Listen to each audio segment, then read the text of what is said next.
Ravens flock. It's Victory Monday. We're coming off of a pretty solid win against the Jacksonville Jaguars last night. We beat them in prime time in Jacksonville.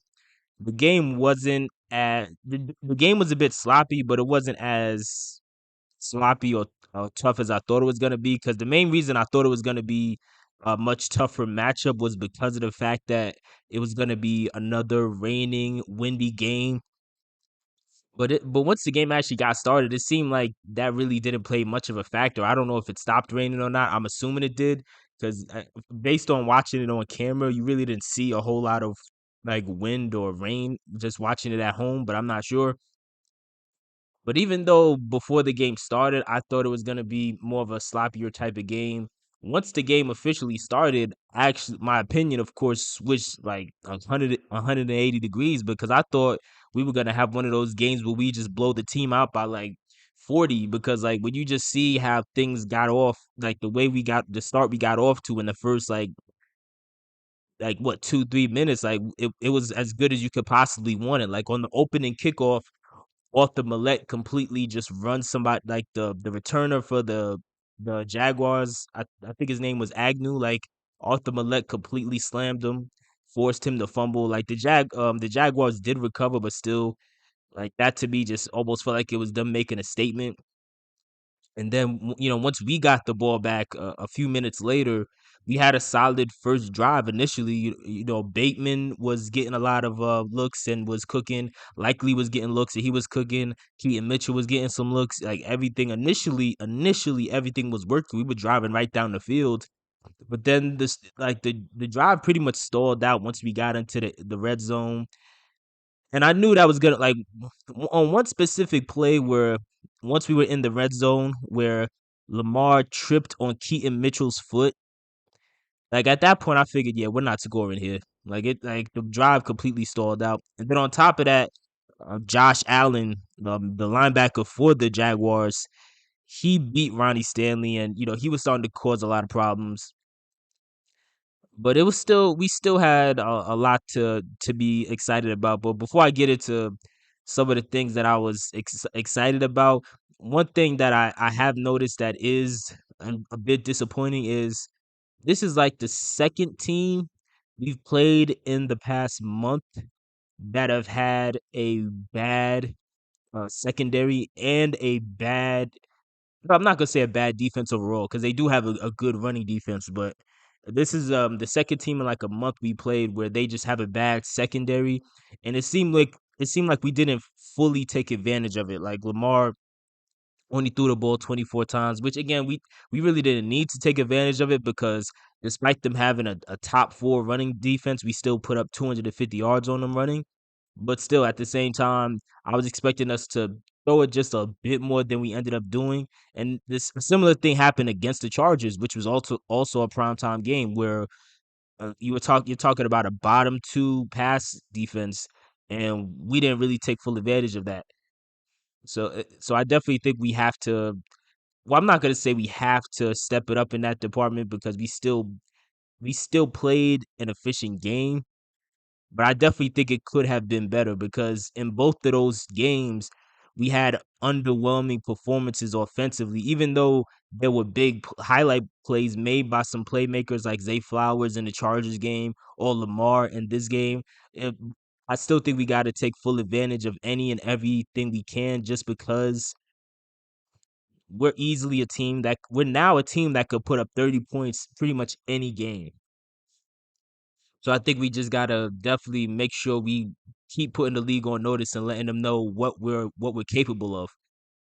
But either way, Charlie Kolar, he had a key catch that was like what was that like a 20 25 yard pass or something like that. He had a key catch that got us in the red zone, and then like 2 plays later, Isaiah likely got a touchdown on that drive. So it was nice to see that our two backup tight ends were getting like some really nice opportunities, even though we're missing Mark Andrews right now. Jacksonville, towards the end of that half, made probably one of the worst decisions I've seen a team make this year, where they were able to successfully drive down the field with like a little over like 10 seconds left in the game. And instead of, they were out of timeouts, but instead of like spiking the ball, they decided to run a play anyway, which I'm not 100% against. But my whole thing is like, why wouldn't you just take a shot towards the end zone, and if it's not there, just throw it out of bounds? But instead, Trevor Lawrence he threw it out to the he threw it out to the flat in a situation where the guy who caught the ball had nowhere to go, and like there's two Ravens players. I can't remember who it was. I can't remember if it was Patrick Queen or whoever it was, but still, he's surrounded by two other Ravens players and there's no timeouts and he has nowhere else to go. So now he's just getting dragged down and you literally cost yourself a chance to at least get a field goal at the end of that game. So I'm not really sure what happened there. I'm seeing out of curiosity, I went to watch some people, some YouTube channels for like Jaguars fans, and apparently they're saying that like Trevor Lawrence, he kind of went rogue on that play and he decided to call his own play and Doug Peterson was furious. So if that is the case, that's great for us, but that's just one of the weirder things to see. But definitely the biggest takeaway from this game is like Lamar Jackson, even though we're not seeing him run as much as we have in previous years, it's still crazy to think that even without Lamar having much of any design run, like there's not that many designed QB runs we've done this whole year. But still, despite that, Lamar has like 740 rushing yards still. And in a game like this is like one of the few games this season where he did allow his legs to take over, and mostly just really just to improvise and scramble and give himself an opportunity to keep finding somebody down the field. He did that in order to find Rashad Bateman, in order to find OBJ, and then also in order to find on the biggest play of all to find Isaiah Likely. That might be the best play of the year. That play reminds me of, I don't know if you guys remember, in 2019 there was a game against the Chiefs where in a similar situation Lamar scrambling and then he across his body just threw like a 50-yard pass on the other side of the field to Willie Snead, and then Willie Snead made that crazy catch. That This play gave me a similar vibe to that, but I still thought it was a slightly different scenario, but still like one of the best plays I've seen this year. Like the player Smoot on the Jaguars, he his mind was like completely blown. Like after missing the sack on Lamar Jackson, he then like he proceeded to chase him back down, tackle him. But while he's tackling him, Lamar literally threw a perfect pass, and Isaiah Likely had one of the best catches of the year from any player. And he's literally, you can read Smoot's lips where he's just screaming, "Wow!" Like it's probably one of the funniest things I've seen this year. Just he's literally like his mind is just blown, and and this is somebody who's actually good at his job, like somebody who really helped cause problems for us the whole game, and he still is just mind blown that his all his effort really didn't matter at the end of the day. I was seeing some people say that it was a bad pass, and I disagree. Number one, before when Lamar threw it, like people are saying that he threw it into double coverage, which really isn't true. Like Isaiah Likely was open, but to the credit of the DBs on the Jaguars, they covered, like even though Isaiah was initially open, like they both, like the two of them, their ability to like cover ground and catch back up to Isaiah, and like their closing speed was, in my opinion, impressive. Like, but regardless of them doing it, like it was so impressive. I thought one of them was probably gonna pick it, but despite that, Isaiah Likely, he actually used his size, which is something we're not used to seeing in Baltimore.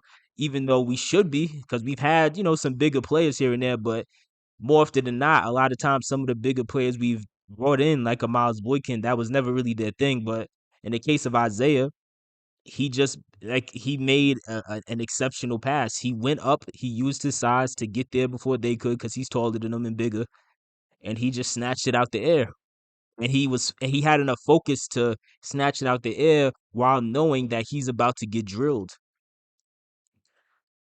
But even with that, again, Lamar threw, in my opinion, it was a perfect pass because he put it in a spot where either Likely was gonna make a big play or it was just really not gonna get caught by anybody. So I think it was a 50-50 scenario. I don't think Lamar was carrying, and I don't think Isaiah Likely was bailing him out. I just think they both just got in sync in that moment and just made one of the best plays of the year. One of the sadder things to see was Keaton Mitchell hurt his knee in that game.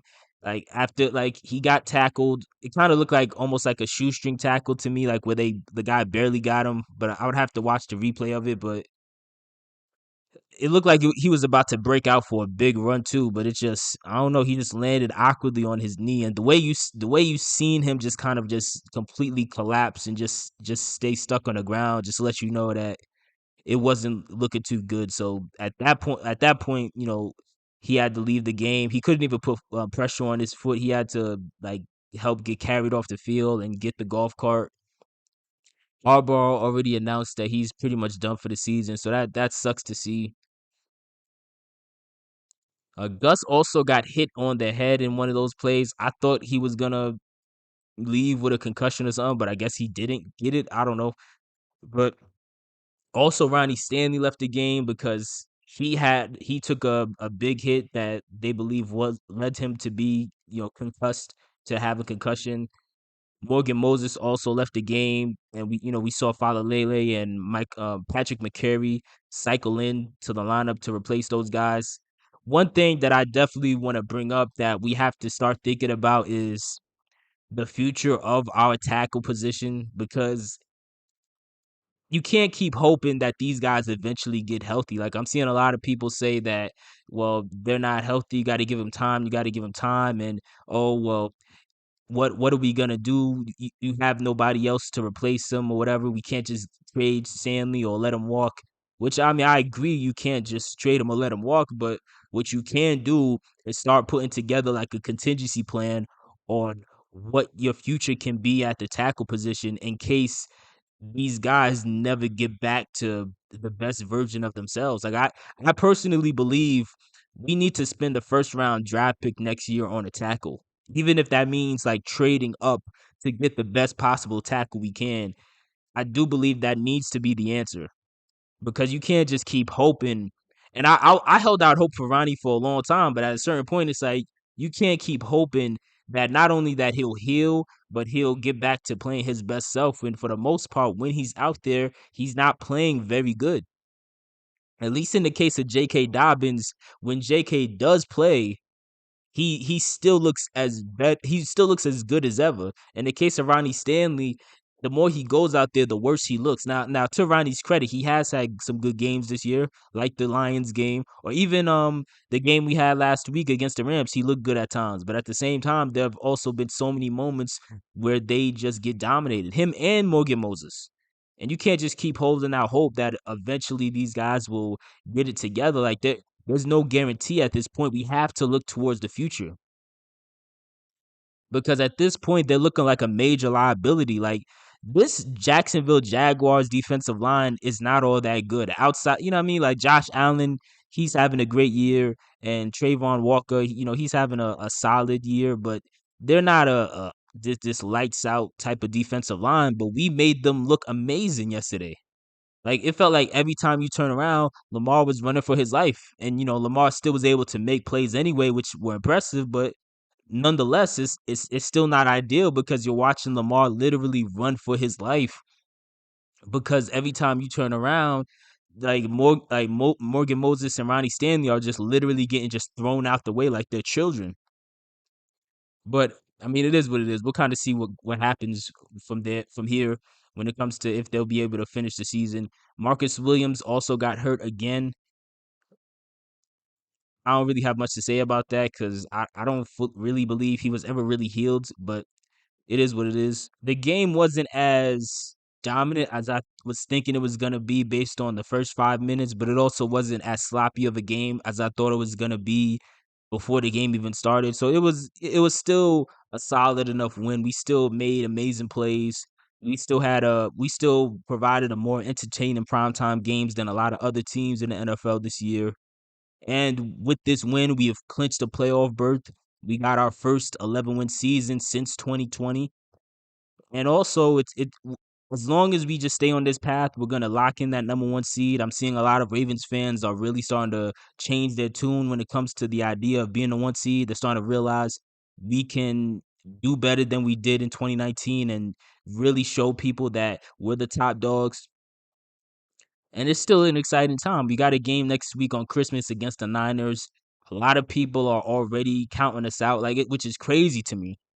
But despite the fact that Lamar is 19-1 against NFC teams, they're already counting us out, including other Ravens fans. But I already know we're gonna shock the world. I know some of y'all already feel the same way. So it's still an exciting time to see how things go. Let me know what your thoughts are on this game in the comment section below.